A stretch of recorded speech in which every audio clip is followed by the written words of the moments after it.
Starting Amazon FBA in the UAE involves several key steps. Here's a concise guide. Register on Amazon UAE. Visit the Amazon Seller Central UAE website and create an account.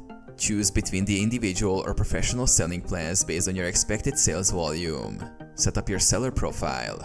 Complete your seller profile with accurate business information, including your business name, address, and contact details.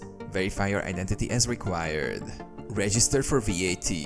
Ensure your business is VAT registered in the UAE. This is crucial for compliance and tax purposes. Source products. Identify profitable products by researching market trends and demand. Source products from reliable suppliers, ensuring they meet Amazon's quality standards and are not restricted. Prepare products for FBA. Label and package your products according to Amazon's guidelines. Each product must have an FNSKU label, and the packaging should protect items during shipping and storage. Create product listings. In Seller Central, create detailed product listings with high-quality images, accurate descriptions, and relevant keywords. Create a shipment plan. Navigate to the inventory section in Seller Central and create a shipment plan.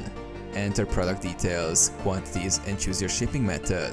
Ship to Amazon fulfillment centers. Send your products to the designated Amazon FBA warehouse in the UAE. Ensure all boxes are properly labeled and packed. Manage your inventory. Monitor inventory levels and sales performance in Seller Central. Use Amazon's tools to manage pricing, track shipments, and handle customer service. Optimize listings and marketing. Regularly update your product listings for SEO, run Amazon PPC campaigns, and use promotions to increase visibility and sales.